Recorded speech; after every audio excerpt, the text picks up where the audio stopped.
You're listening to BQN. Assimilate the audio.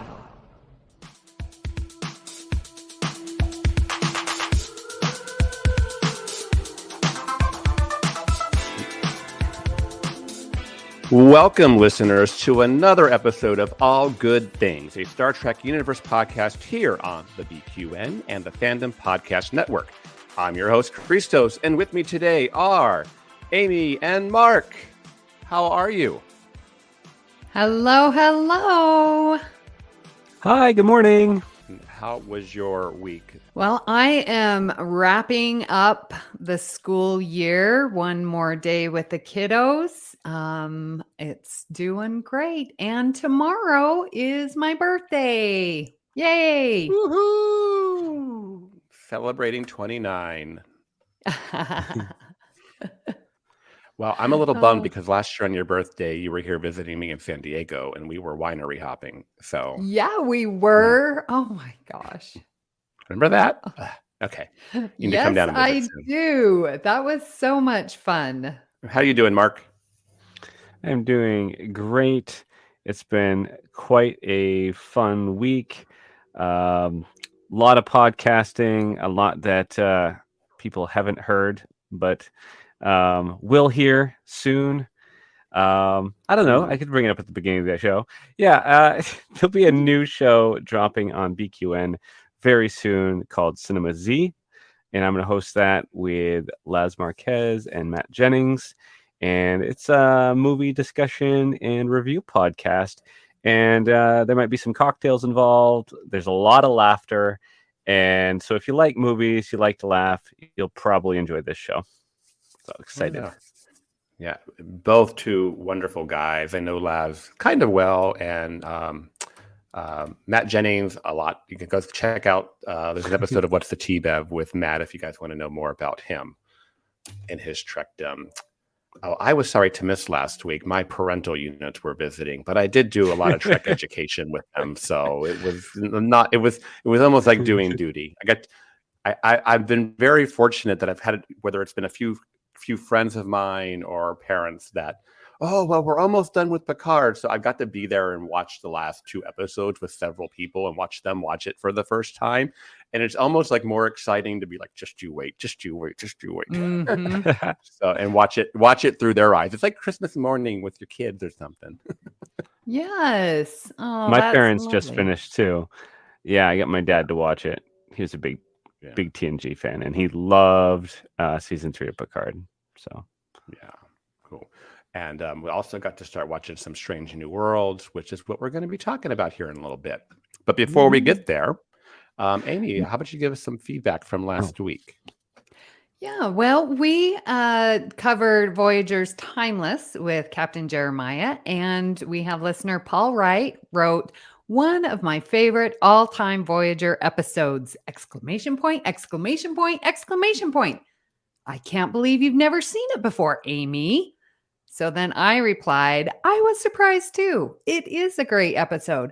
I usually know the greatest episodes from each series. So thank you, Paul, for your kind comments. Oh, I was sorry to miss the episode. I like Timeless a lot, although I will say it does have a lot of Endgame similarities, or shall I say Endgame has a lot of Timeless, but I'm sure you guys got into that. Yes. Well, now it's time for All Good World. From Las Vegas to Boston, USA to Canada and South America, from the United Kingdom to South Africa, from Russia to Australia, the South Pacific and beyond. This is All Good World. Each episode, we highlight a different location around the globe where this podcast has reached. Today's episode, we'd love to give a special shout out to Massachusetts. Not just because I happen to live here currently, but because evidently it is the number 2 place in the United States that downloads All Good Things. Cool. So, yeah, just behind California. Massachusetts also has a large number of listeners. And fun fact, Massachusetts has a reputation for social and political progressivism, becoming the first U.S. state in one of the earliest jurisdictions in the world to legalize and recognize same-sex marriage. Boston is a concentrated hub of LGBT culture and activism in the United States. Prominent American political dynasties have hailed from the state, including the Adams family and the Kennedy families. Oh, hey, Massachusetts. Yeah. I wonder who's downloading. I mean, that's pretty cool. Yeah, my neighbors, evidently. Thanks, guys. Well, there's a lot of, you gotta admit, there's a lot of nerds here in Massachusetts. We got Harvard, MIT, like all the higher learnings, located here. So that makes sense. Nerds like Star Trek. No kidding. Yes, and it is in vast opposition to what's happening down in Florida. So we thank you, Massachusetts. Don't get me started with Florida.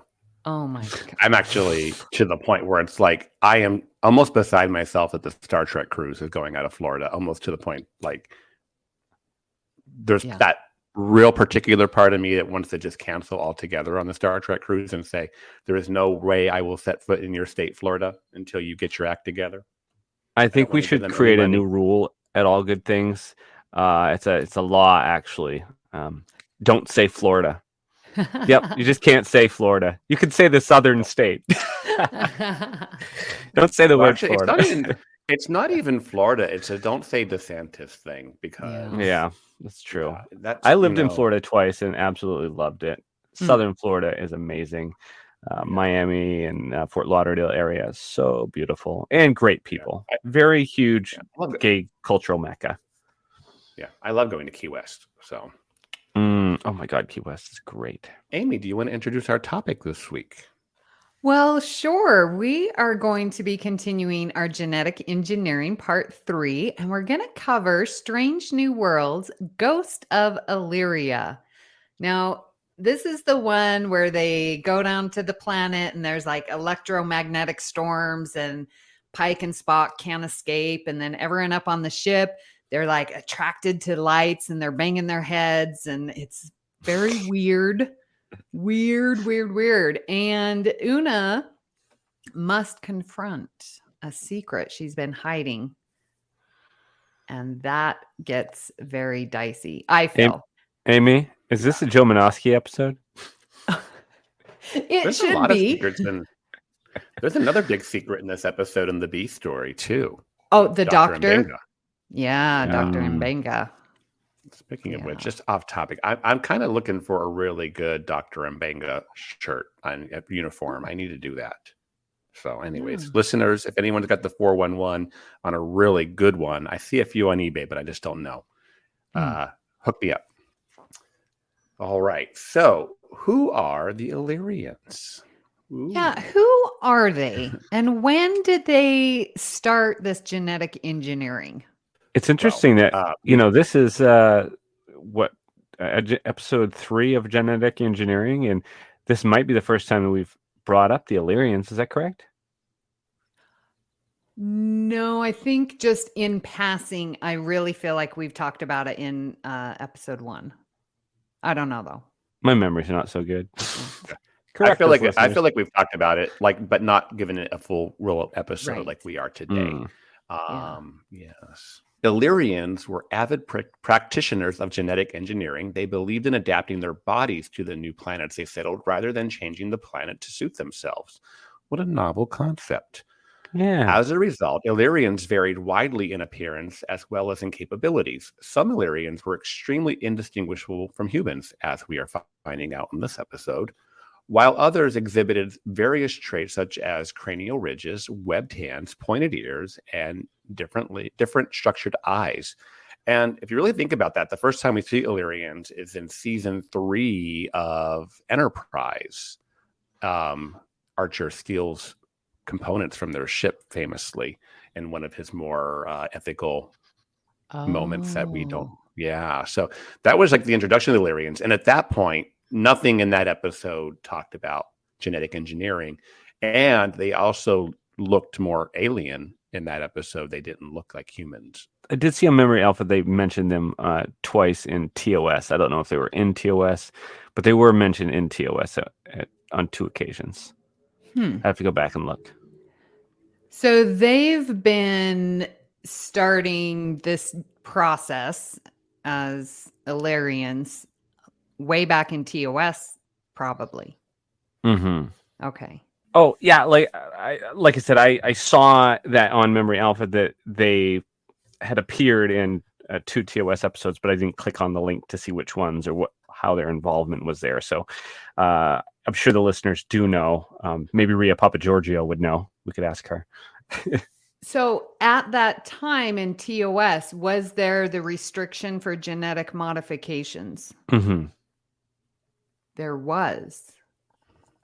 Okay, I didn't know Well, that. it would be there if we're sticking with canon, but the question is, do they get into it? So that might be some more homework for us. But it does kind of make sense the way Strange New Worlds does try to bridge the gap with TOS. So, That's right. Yeah. Well, so what I really like about it, as you sort of mentioned, like they are adapting themselves to the planet where they live instead of forcing the planet to adjust to us. And what a novel idea. If only we could just harness just a small percentage of that. If everyone on this earth thought about that. I think that is an amazing idea. Would you modify your genetics? I know that's a question for topic 2, but let's ask it here. Yeah, it's relevant. It's relevant. Let's talk about it now. Mark, would you modify your genetics to say if we were moving to, we could get to Mars and you could bioengineer yourself to survive on the surface of Mars? Would you? It's an interesting thought because obviously, like, I'd love the idea of space travel and checking out another planet. But if it means never returning to Earth because my genetics would have changed to suit this other planet, I'm not sure. It makes the decision a little bit harder. Now, my stance on it in general, like it's a really gray area. And I like that we keep sort of going back to the well and discussing this particular topic because it is important, I think, in 2023 more than at any point in human history, where we have a lot of these capabilities to do genetic modification. But where does it stop? I mean, if you find out that your, child might have something like, a genetic abnormality that might, create behavioral issues or what have you, is this something that you would modify in the womb to make sure that that doesn't happen? Is that okay? Where do we draw the line? To me, as far as that's concerned, I don't know where I stand on that. It's a really hard call, but I feel like if it is to, I guess, benefit the life of the child, I may be for it. I don't know. I think it's very circumstantial. I would agree. We're talking about a couple of different things here. So yes, circumstantial. I mean, there's one thing about, visiting other planets. There's another thing about trying to anticipate and cure disease or avoid disease before it happens. So it kind of gets into that, should we do this? I mean, it's one thing to say also I'm correcting a problem. It's another thing to say I'm enhancing you, because then you get into things like what you saw with Bashir and DS9, where he was actually enhanced and one of the smartest humans out there as a result of his genetic engineering. It's another thing to say, hey, this child could be born with Down syndrome or something like that, and we can correct that in the womb. I think it's a slippery slope of, because if you can do that, then like you said, you can start doing other things which led us to, in Star Trek lore, it led us to Khan. So it doesn't seem so far-fetched now, though. The idea of the government or any government that's on the planet right now, I mean, Russia, you could think, might be looking into it to make genetically modified super soldiers. It sounds fantastical, But really, like, somebody has to be looking at it right now if we're doing a lot of, studies and talk about it in 2023. So I'd like to cross the streams talking about adapting towards another planet to go there. And Mark, I agree with you. Like, if I adapt and genetically engineer, does that mean I can no longer return to Earth? That's a huge question for me. And in The Expanse, I'm not sure. Have you guys seen The Expanse? Yes. Okay. Some of it. Okay, it is so good. I'd like to shout out to Norm, who got me onto that, gave me the book, and then I watched the series. But they have, the Earth, and they have like belters, and the belters have, because they're outside of the asteroid belt, and then we have the people who live on Mars and people who live on Earth. So there's these three groups of humans. But the belters, because of where they live, have naturally adapted. So they have evolved. And it's very difficult for them to return to Earth because of the gravity and stuff like that.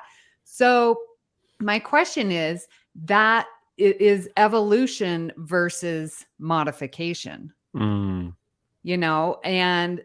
is genetic engineering just another form of our evolution as a species?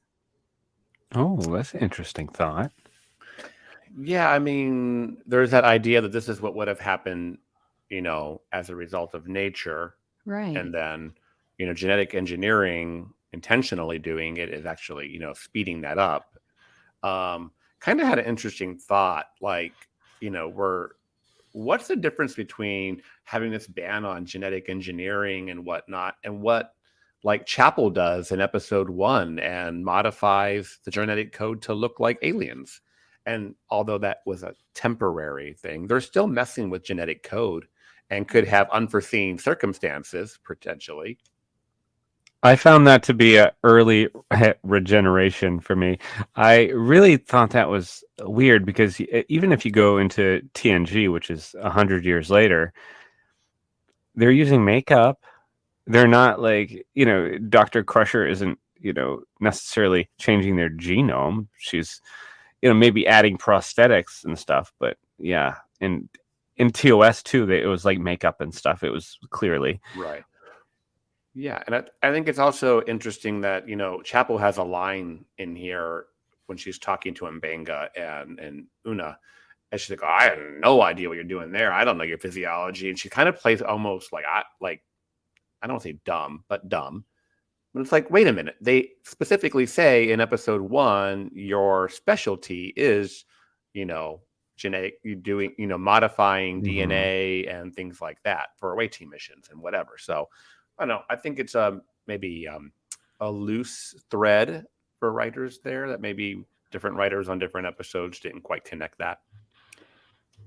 So another loose thread, sort of as you're talking about, like, would you change, modify in the womb? And we have two examples. Like Una, she was modified as a child. Mm-hmm. And Bashir, right? They didn't have a choice. Their parents did that to them. And so now they're having to live under, right, the constraints of Starfleet and have this hidden. And, that's a lot of consequences that they have to live with that they didn't choose. So do you modify without their consent just because you are the parent? Yeah. I feel like it is a little bit different in both cases. Like, culturally, the Illyrians, that's kind of what they do as a species and as a people, and it's not illegal. And but I still think there is some idea of consent there. But with Bashir, yes, I mean, his parents, that was literally without his knowledge, and leaving him with very the consequences of that action. He's had to lie. He's had to, like, Una voluntarily applies for Starfleet and accepts, okay, to do this, I have to hide who I am. I have to lie about who I am and create backstories. With Bashir, he didn't have a choice, and and then obviously, I mean, they say I think it was a teenager when he realized, if I'm remembering the episode correctly. Mm-hmm. But I think there is this idea of anything that it's consent. I think there's a lot of times, I mean, it kind of rips off this whole other trip down Pandora's box, but like parents make a lot of decisions that are, where children are concerned, impactful on them for the rest of their life. I mean, parents introduce children to religion, and it's not a choice of the child. It's basically they're basically indoctrinated into religion, and then later, they reach an age and either they choose to stick with that religion or they choose to leave it. But then it's like there is this idea that with anything, life-altering decisions are being imparted by parents onto their children. Mm-hmm. And like I said, that's a huge topic. A really interesting connection to TOS with La'an's background being Noonien Singh. I originally, when I first watched Strange New Worlds, the first season, and on the multiple rewatches, I've always sort of gone side-eye with it and thought, oh, why what's the need?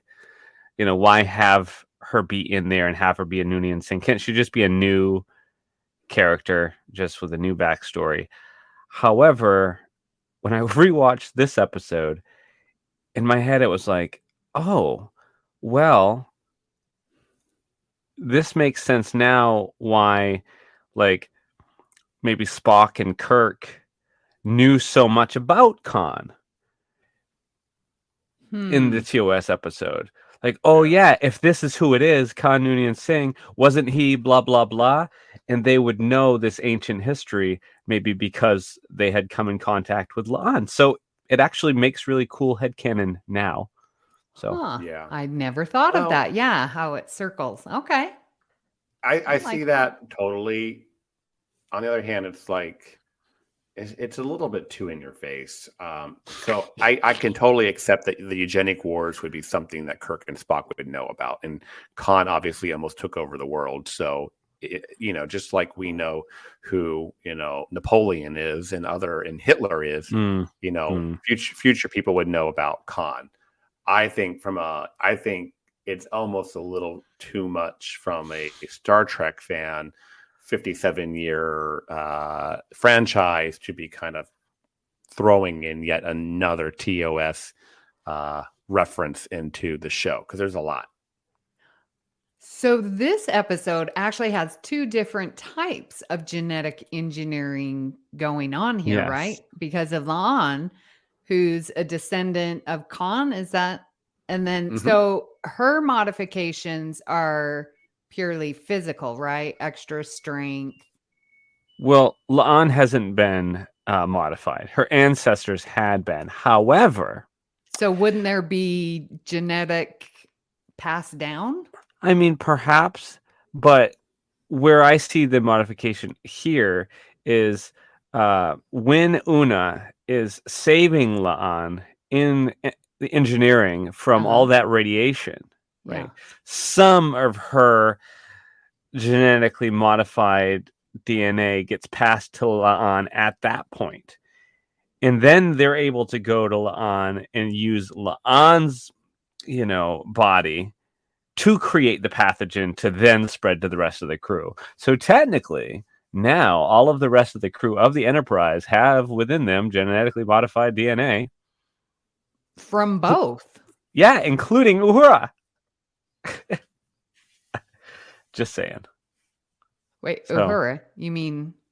Yeah, Uhura too. Like the whole crew, everybody.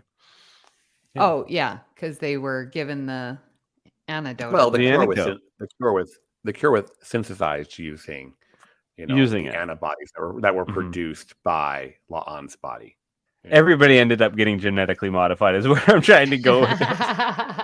Yeah, or some way. But and honestly, kind of like spoiler alert, what jumping to the end of the episode, like the whole point is that they all would have died had it not been for Una being there and, genetic engineering. So there is those of you who may have picked up Strange New World season 1 on either Blu-ray or on iTunes, this episode does have a deleted scene.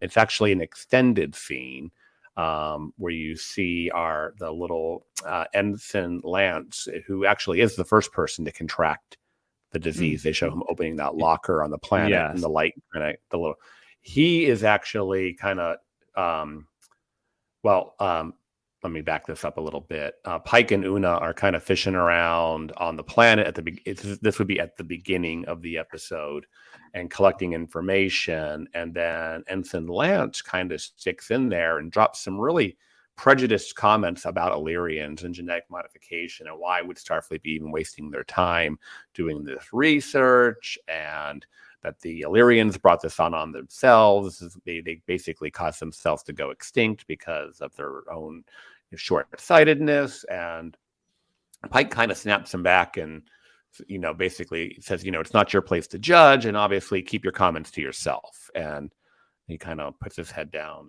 and then it kind of jumps to that further scene about Pike and Una talking about people being kind of on edge with the whole genetic modification thing. So it's about a 2-minute scene, but it does add a little bit more context and gives Ensign Lance a lot more screen time other than, being in his underwear in the hallway. No, I didn't mind that. But also, what I think is cool about this scene, I haven't seen it myself, but what I think is cool about it is it reminds me of in TOS, there's multiple occasions where Kirk is telling the crew that, the people that work under him, the red shirts, that may have a little bit of bias or prejudice towards alien A of the week, he says multiple times, like, leave prejudice off the bridge. And this is an example of Pike saying the same thing. So I thought that was kind of cool. Also kind of tie into TOS a little bit. Yes, I actually remember that scene that you're talking about, Mark. I'm so happy with myself. Yay. Oh, TOS. Nice. But I find that it's really cool to, be reminded, yes, there's this group of people, and you have to when dealing with people, base, a case by case. You get to know that person, and don't bring in your prejudices because they are an individual. And I love that if we can just judge and not say, well, all is this. And I know we get a lot of that in Star Trek with, oh, well, the Klingons, they like to fight.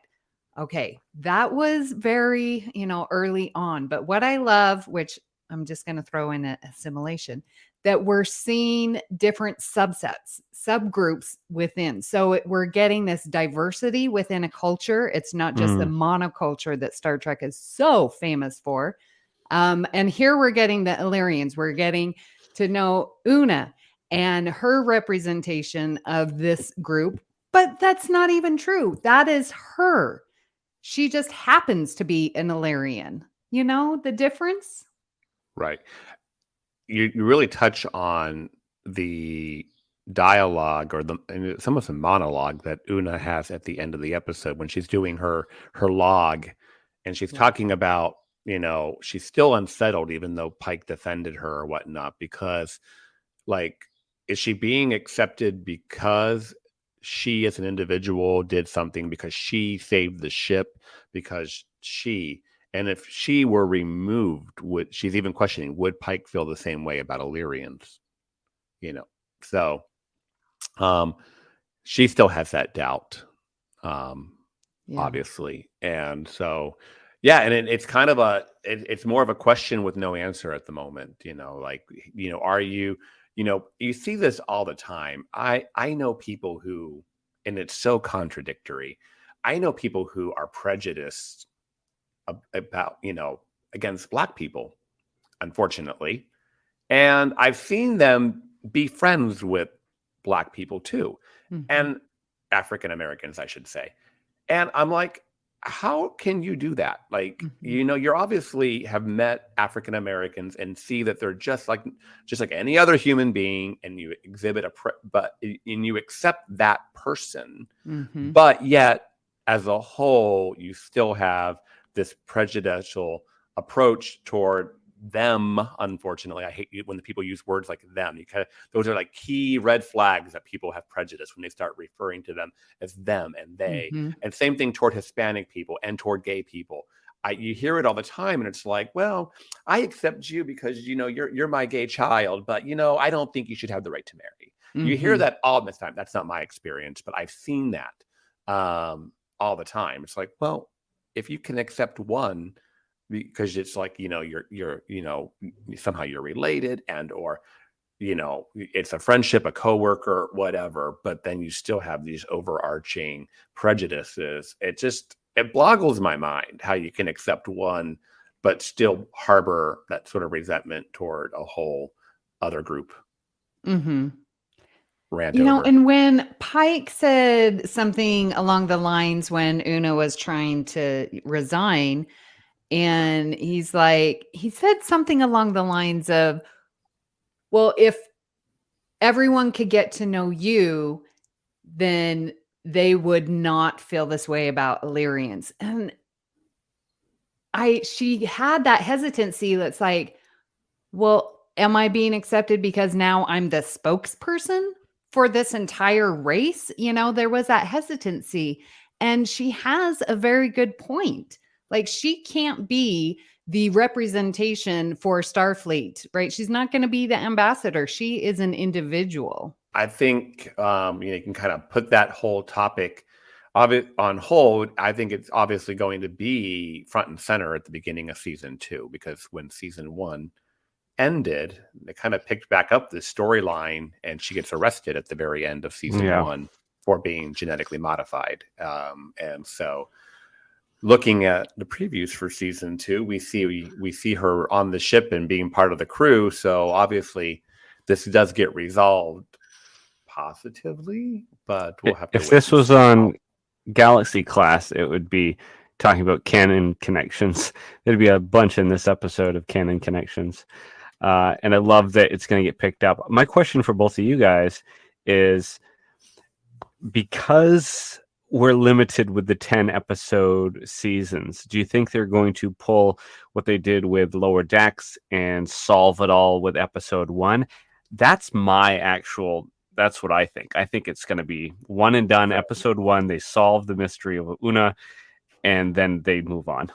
What do you guys think?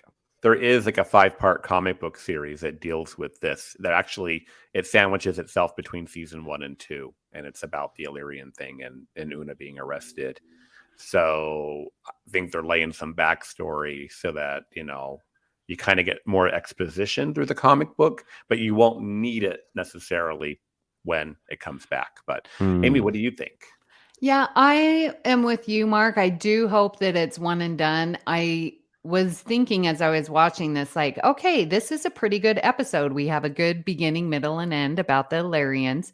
There is the, pulling threads through with Una and La'an.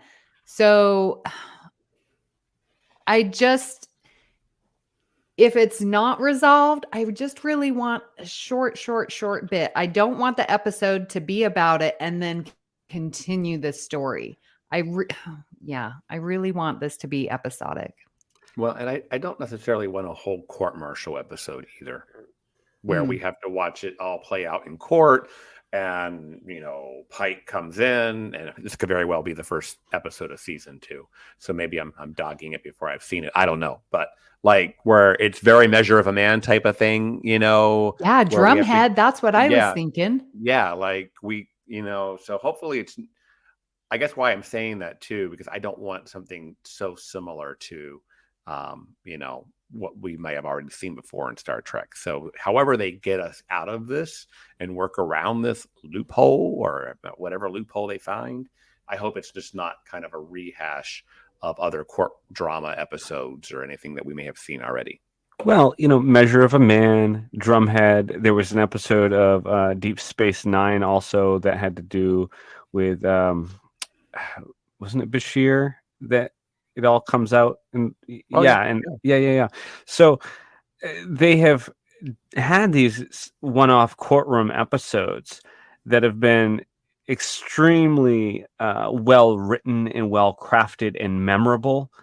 When you look back at the pantheon of Star Trek episodes, like some of these courtroom shows can be the best episodes in Trek, as long as they stay the course of doing their own unique thing and writing their own thing, telling their own story. But I agree with Christos. If it's just a rehash of what's already happened, that would be very disappointing, because they have here an opportunity to do something really unique. That being said, how about we jump into some assimilations and regenerations? So I'll start off.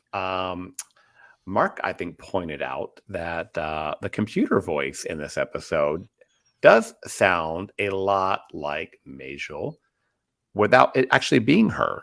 So I thought that was a nice little similarity. It's funny because I sort of had read your assimilation before my rewatch this morning. And so I was kind of watching for it. So once I watched for it, I was like, oh, yeah, he's right. Oh, by the way, too, I also find I had to start watching when my parents were here. I had to put subtitles on because my stepmom is very hard of hearing. And I pick up so much more when I've got the subtitles on. Yes. Yes. A lot. Even if it's just pronunciation and spelling. Spelling. Yep. But there are a lot of details that are missed just because audibly you're not picking everything up. Because it does. Anyways, that's another assimilation, folks.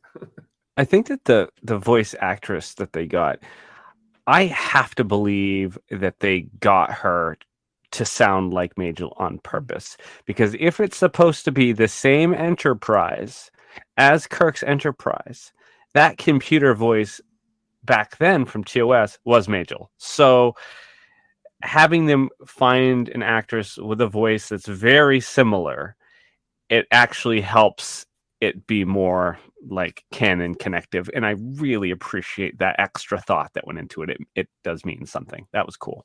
Yeah. Right. So I'm stealing this also from Mark. But it's actually interesting that you put that this episode has nods to the Naked Time and Naked Now.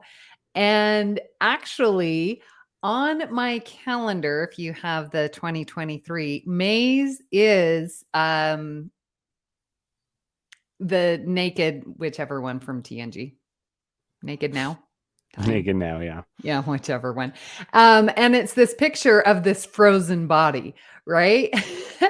And then we saw the same type of, frozen body in Timeless, which we discussed last week. And I'm like, okay, I'm seeing all the frozen bodies in Star Trek this week. Yeah, frozen bodies. Yeah, I did like this, more about like disease spreading on the ship and people becoming incapacitated. So the more people become incapacitated, the less brain power you have working on the problem. So yes, there are definitely throwbacks to the whole, and this episode itself, we didn't really talk about too much, was a little bit of, a comment on the pandemic that we just all went through.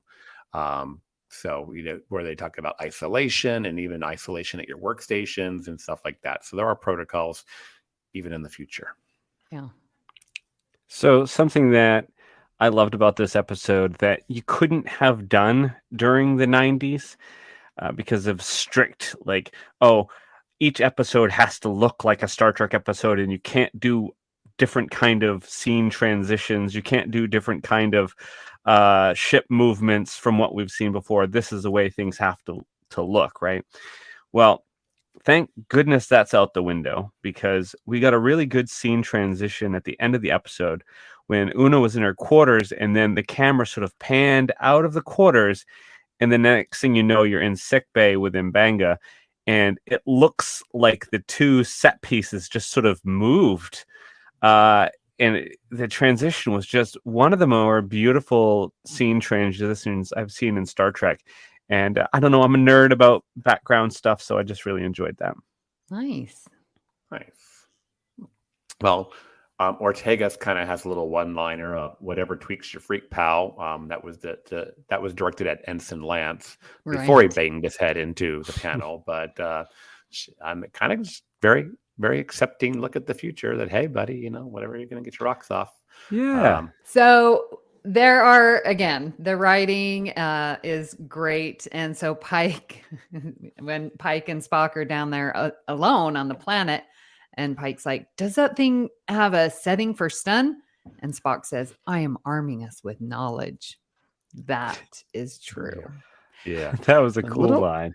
And I'm going to add to our assimilations. I just got to say, when Spock and Pike are on the ground trying to be protected from actually the Illyrians are protecting them. Yes. I got some feelings there. They're almost kind of embraced and hugging. I'm like, okay, Pike and Spock, I could go there. I'd watch that. I'd ship that. Yeah. They have a very close, intimate relationship. It was a very, I felt, staged moment. I felt it was too staged. Like how they were laying there and like. Well, I think the idea is, literally in their minds, they could be about to die. Yeah.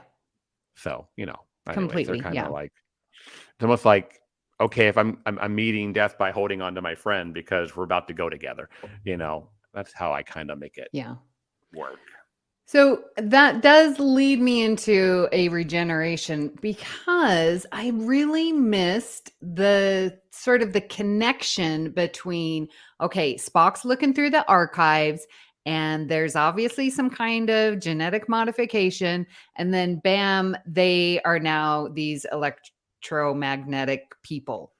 And I just feel that I miss that scientific techno babble to get us there. I know it's fake. I get that. But I mean, think about in TNG. They would have said some blah, blah, blah, blah, blah, blah, and said, well, they were here. And because of the electromagnetic, like I just wanted a little bit more to make that connection. Because I don't know. I felt very lost that it's like, well, these people were here. And now all of a sudden they are an electromagnetic storm. Like, what? Just connect us a little bit more. I needed more exposition. Beverly would have made sure you understood that. Yes, Mark. Well, my regeneration, I don't have many. Obviously, it's a Strange New Worlds episode, so I don't have too much to complain about. But something that always bugged me from the first viewing was pretty much all of the scenes on the surface. Whoever was in charge of set decorating for that particular episode, I think was asleep at the wheel.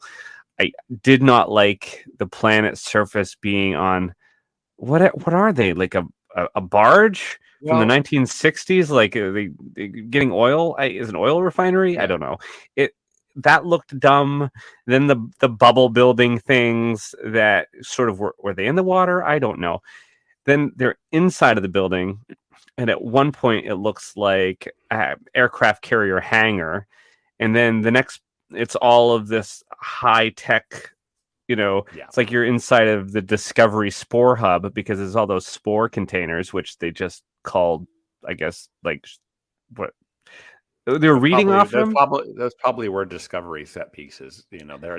So this whole show and Discovery are shot in Toronto. So I would imagine a little Googling might reveal where they went on location to film those planet sets. I'm sure those are, I saw, like, the one thing that really took me out of it was, those square glass window blocks that a lot of times are built for basements and things like that. Yes. You see a broken one and you're looking through a window that's broken. It's made of those same square glass blocks, just like very 20th century human construction materials. So, that was an assimilation for me because it's very mid-century modern 1960s architecture, which is when the original series was filmed. And I was like, oh, it's mid-century. That works for Star Trek.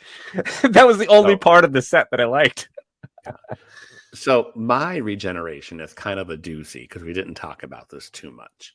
But it is revealed that the reason the biofilters did not work and would have worked and would have prevented this whole thing from happening is that when Enterprise was going through its massive refit, it basically, Mbenga would not let them work on the medical emergency transporters, and that because his daughter's up in there, and nobody to this point even knows his daughter is in the transporter. So he didn't let that happen. And as a result of that, that was a vulnerability because that one system had not been upgraded. And had they had that upgrade, it would have filtered out the Illyrian disease or infection. So, and it's later, Hemmer is trying to work on the transporter and just kind of accepts being kicked out of sickbay when he's the chief engineer trying to solve a problem. And then at the very end, we got Una who figures it all out and just kind of sweeps the whole thing under the rug because everything turned out okay. And we still got a kid living in the transporter, which is problematic. Anyways, there's a whole lot wrong with that in my mind from, how that would go down. What do you guys think? Yeah, she really needs to tell Captain. That's not her decision to make. Yeah. I don't feel. I'm with you on that. A lot of secrets on this Enterprise. That's what we learned from this episode. It's like Lan's got secrets, and Una's got secrets, and Mbenga's got secrets. Yeah, I didn't think about that. Well, that's what I said. That the B story is this whole thing's about that. I call it the B story, the Mbenga story. There, yeah, there's a whole lot of stuff people are keeping to themselves, and it's almost like Una has to come out as an Illyrian in this episode, and Mbenga's protecting his whole daughter and dealing with the fact that here he is, the CMO on the flagship of the Federation, and he can't cure his daughter, and he's feeling shortcomings of that. There's just a whole lot in this episode. Okay, so I have a question now that you bring up Mbenga and his daughter. So we know a couple episodes later, I can't remember which one, when that kid who's going to be sacrificed and save his planet, and he's 8 years old, and we covered that. I know. And they had the all that medical advancement more than Starfleet. Now, then another episode where the daughter decides to go with these beings, right? Episode 8, yeah. The Elysian Kingdom. And is that a genetic modification to Mbenga's daughter? Did she? Because I'm putting a parallel to what we see here with the Illyrians, where they were able to transform their physical body to this electromagnetic. I'm taking it more lower deck style. She ascended. Well, you think about it. She did. She's left it's very Transfigurations. She left the ship and now she's living in a nebula. So, but her Amy, body had to have been modified. You're thinking so linear and not thinking non-corporeal. Right. Yes. Okay. Getting all DS9 now. All right. So, shall we jump into some trivia? All right. Yay! We got a deep swimming pool of trivia this week. All right. Why don't you start us off, Mark? All right. So, start us off. Chief Kyle is wary of trying to beam Pike and Spock back from the thick of the ion storm, uncertain what might come back. An event that he and his mirror counterpart experience in the TOS episode Mirror Mirror. Because if we remember, Chief Kyle is actually a TOS character. And so his character has been through this before or would go through it again in Mirror Mirror. So that's cool. Dr. Mbenga's offhand mention of human and Vulcan blood in reference to past prejudices likely refers to beliefs like those of Terra Prime, who created Elizabeth, an artificial human-Vulcan hybrid based on Trip Tucker and T'Pol's DNA, to scare humans about genetic pollution and generally discredit the continued presence of Vulcans and other aliens on Earth. And that is from Enterprise, Demons, and Terra Prime. Very, very Interesting. xenophobic type episode, or puts a light on that. In 2154, the Starfleet vessel Enterprise NX-01, badly damaged by the recent battle of Azadi Prime, was assisted in repair efforts by an Illyrian ship that had been disabled by an anomaly field. Enterprise helped the Illyrians in turn. They were unwilling, however, to trade their warp coil because not having it would mean a 3-year journey home. Needing the warp coil in order to save Earth from the Xindi, Captain Jonathan Archer and several Makos boarded the Illyrian captain, stole their warp core, leaving the Illyrians stranded. Reference Enterprise damage. Yeah, we were I was kind of mentioning that in the beginning of the episode. Not Archer's finest moment. I will say, I do highly recommend the latest episode of Trek Ranks because they do a deep dive into the top 5 moments from the Xindi War arc. So, and I was literally just listening about Azadi Prime yesterday. So, shout out to Trek Ranks. Well, Jay Stobie, writer for StarTrek.com, noted about this episode. Think of it as outbreaks in the Naked Time and the Naked Now, crossed with the euphoria of the anaphasic ghost candle from TNG's Sub Rosa. So that means that whenever they came in contact with the sunlight, they had this euphoria similar to what Beverly Crusher felt in Sub Rosa. Mm-hmm. Una's decision to delete a deeply personal log in the show's closing moments serves as an excellent homage to Captain Sisko's erasure of his own report in DS9's In the Pale Moonlight. Oh, I forgot about that. That's a nice connection. I definitely got those vibes. One of my favorite episodes of DS9, so that's one of my frequent rewatches. Well, we spoke about this earlier, and I want to bring it up now because I actually researched to figure out who she was. So, Alex Kapp is an American actress who provided the USS Enterprise computer voice in Star Trek Strange New Worlds, 5 episodes of the show.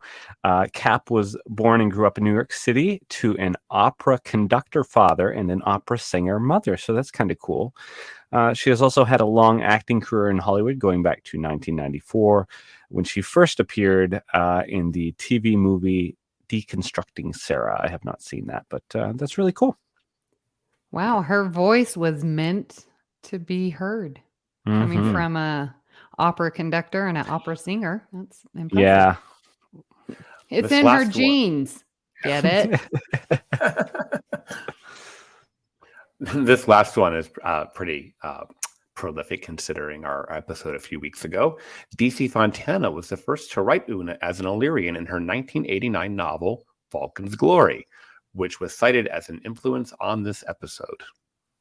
So her DC Fontana reach is being felt.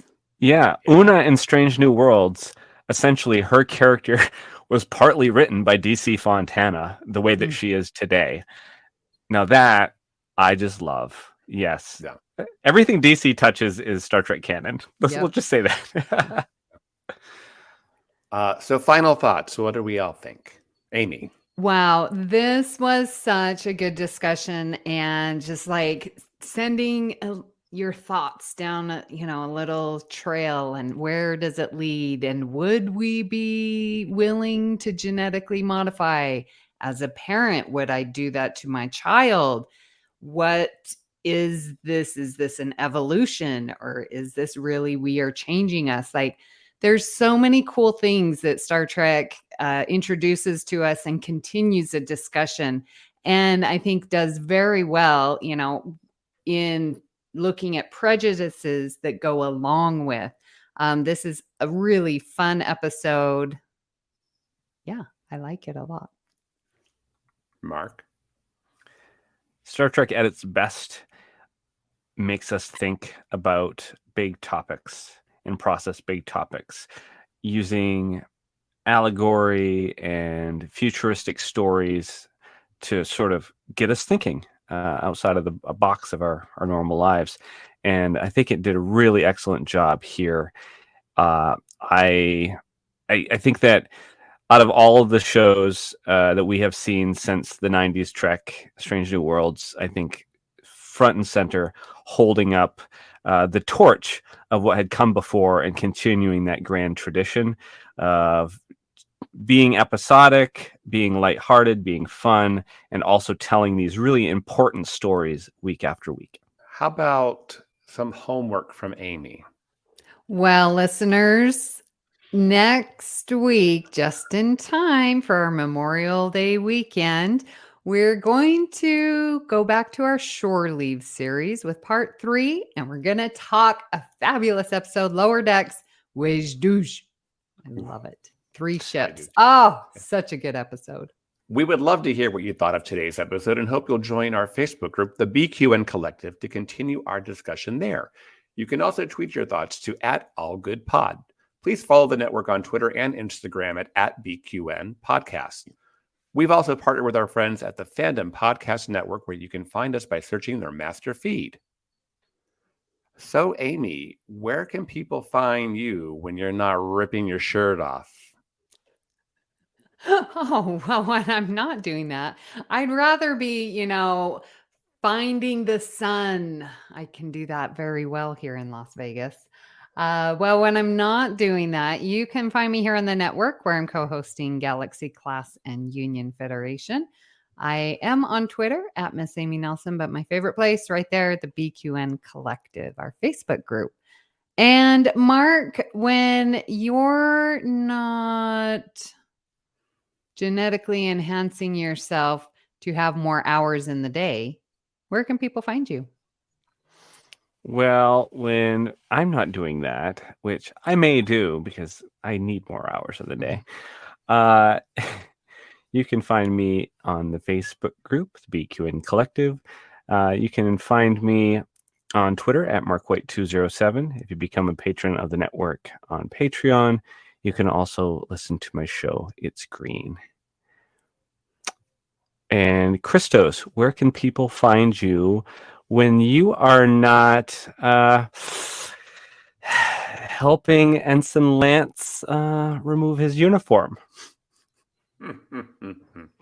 Well, you can find me on Twitter and Instagram at GreekGeekSD, and also on Facebook in the BQN Collective.